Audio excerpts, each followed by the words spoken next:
scare the living shit out of the Indiana Fever. So Indiana Fever, and it's been my belief that they will freaking fire everyone. And I do believe this. So if you're a Fever fan and you're hoping they'll keep Caitlin Clark, it's my belief that when push comes to shove, there's no way they can let her get away. They will fire everybody and start over. That's my belief. I cannot imagine the level of fumbling the bag that would have to be done. What happens when Gatorade jumps on the Caitlin Clark bandwagon, but forgets who's actually driving the momentum? You get a high-octane PR meltdown, now with added electrolytes. The WNBA thought they were scoring big. But this wasn't a slam dunk. It was a full-court misfire straight into chaos. And the fan reactions? Let's just say Fever management might want to brace themselves before reading the latest poll. Meanwhile, Caitlin casually walks away with $660,000 like it's pocket change. Buckle up, this one's pure drama. Caitlin Clark meant to the WNBA. Everything. She's changed the dynamic and history forever for women. I see a lot of young girls here today, and I see how inspired they are, and she's even gotten me back into basketball. I think she has brought attention. She did it for us. We had never watched, and we have become big fans. I don't think her contributions have been extreme as what people think they are. I think the league in itself has been getting better, and that's really what we should be focusing on. I think she's brought a lot of attention to the WNBA, and it's needed. I think it's great. I actually grew up watching the WNBA, so it's really exciting to see a resurgence. She meant everything. I never watched it before. If Caitlin Clark walks away from the Fever, I'm walking too. What used to be a quiet concern is now a full-blown movement. Caitlin isn't just in the WNBA. She defines it for an entire wave of fans who couldn't have picked the Fever out of lineup half a year ago. At this point, Indiana might want to lawyer up, because if this ends a split, Caitlin's taking half the fan base with her in the divorce. And there's enough votes here. This is a good test to see how bad this would be. Swag put this out, and it's starting to make the rounds. I voted. Okay, Fever fans, answer this. If Caitlin leaves Fever, would you still support the Fever? We've got 1,145 votes here. Nope, my bags are packed is far and away leading. These aren't your average fans. They're true believers, sworn in, sold out, and fully indoctrinated into the Church of Caitlin. Zip codes? Irrelevant. Team colors? Background noise. Caitlin is the brand. Her jersey doesn't just represent a team. It's a compass. Wherever she moves, the crowd moves with her. Their loyalty isn't rooted in Indiana soil. It's tethered to her. The rest of the roster? Sure, there's admiration, even affection. But Caitlin's the pulse, the spark, the force that keeps his fan base beating. For letting her cook.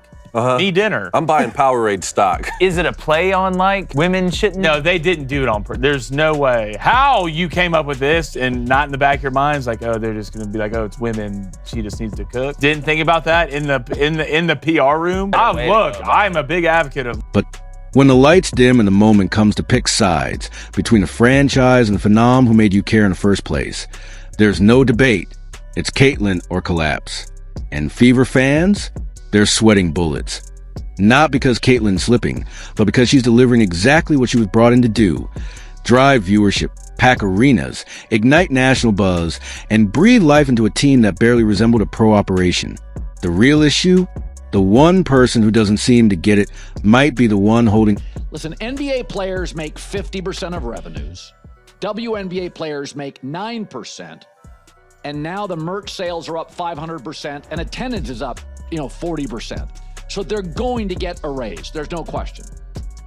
And I don't really care that the previous 25 years, they didn't make a lot of money or lost money. I don't care. They're in the middle of a negotiation and they're on a heater. So it doesn't really matter. I've said this before.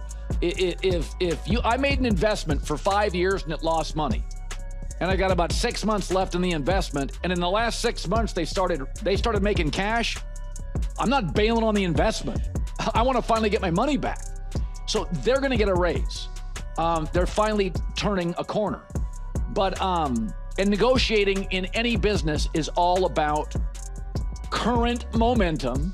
It's not about 12 years ago. It's about current momentum. Somehow, the strategy feels less like build around your superstar and more like maybe next quarter, if we remember. And the irony? They're not winning. They're losing, and do it with flairless, frustrating consistency. But come post-game, it's deja vu all over again. One player couldn't hit water as she fell out of a kayak, goes 2 for 14, and the coach shrugs. Keep shooting, sweetheart. They'll drop eventually. Caitlin, meanwhile, pulls up for one clutch three, and suddenly it's a TED Talk on shot selection. It's not just confusing. It's practically a masterclass in mismanagement. Fans aren't clueless. They see the double standard. And they're not hanging around to watch the slow motion takedown of the only reason they showed up in first place. The message couldn't be clearer, even if it were stitched on every seat cushion. If Caitlin walks, we're walking with her. Clark is a media driver. She is a ratings driver.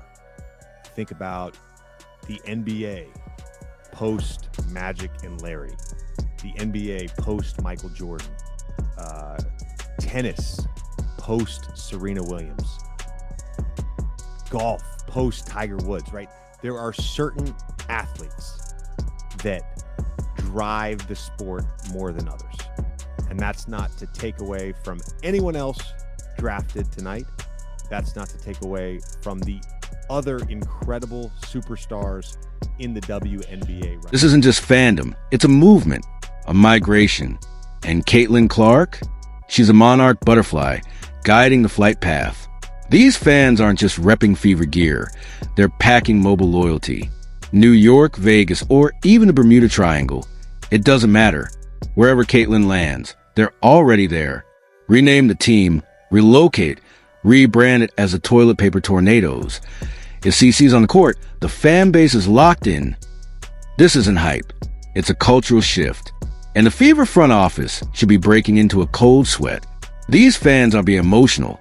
They're just stating the obvious. Caitlin is the reason they tuned and bought tickets and gave the WNBA their time. It wasn't glitzy ad campaigns or social media reels. It was one generational talent out of Iowa, shooting from the logo, threading passes like a point guard savant, and carrying herself with the charisma of a late-night host. She made women's basketball appointment viewing. So imagine choosing to marginalize that kind of star power. That's not just short-sighted. It's like discovering a gold mine and deciding to build a strip mall over it. Investors would revolt. Fans already are. And no, it's not about erasing the rest of the team. There's plenty of love and respect to go around. But let's be real. Caitlin's the engine. Take her off the track, and everything stalls. Shirts don't bother me. But why do you take a shot at the Golden Goose, Caitlin Clark? You guys were flying before she arrived on one of those airlines that made you pay for a cup of water. One of those airlines that is the planes are the color of a highlighter. Now you're flying private. Okay, if you're in a band and you're staying at the Motel 6 and you add a band member and now you're at the Ritz-Carlton, keep your issues to yourself. The worst part? It's starting to feel deliberate.